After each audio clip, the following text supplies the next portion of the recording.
ಮಾಡಿ ನೋಡ್ತಾಳೆ. ಮತ್ತೆ ಅಲ್ಲಿ ಅವಳಿಗೆ ಮ್ಯೂಲ್ ಮಾಂಗೆ ಕಾಣಿಸ್ತಾನೆ. ಆಗ್ಲೇ ದೋಕ್ಯುಂಗೆ ಅವನ ತಮ್ಮನ ವಾಯ್ಸ್ ಕೇಳಿಸುತ್ತೆ.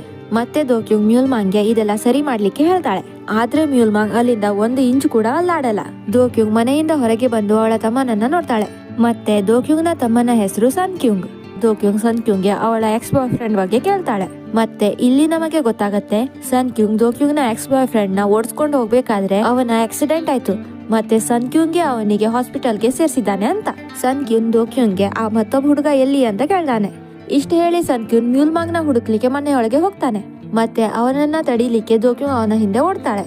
ಅವರಿಬ್ರು ಮನೆಯೊಳಗೆ ಹೋದಾಗ ಅದು ಮೊದಲಿನ ತರಾನೇ ನಾರ್ಮಲ್ ಆಗಿರತ್ತೆ. ಸನ್ ಕ್ಯೂಂಗ್ ದೋಕ್ಯುಂಗ್ ನ ಬೆಡ್ರೂಮ್ಗೆ ಹೋಗ್ತಾನೆ. ಮತ್ತೆ ಅಲ್ಲಿ ಮ್ಯೂಲ್ ಮಾಂಗ್ ಸ್ಟೈಲ್ ನಿಂದ ಮಲ್ಕೊಂಡಿರ್ತಾನೆ. ಮ್ಯೂಲ್ ಮಾಂಗ್ ಸನ್ ಕ್ಯೂಂಗ್ಗೆ ಹೇಳ್ತಾನೆ, ಹೆಲೋ ಭಾವ. ಇದನ್ನ ನೋಡಿ ಸನ್ ಕ್ಯೂನ್ ದೋಕ್ಯುಂಗ್ಗೆ ಹೇಳ್ತಾನೆ, ನೋಡು ಹೇಗೆ ನಿನ್ ಬೆಡ್ ಮೇಲೆ ಮಲ್ಕೊಂಡಿದ್ದಾನೆ.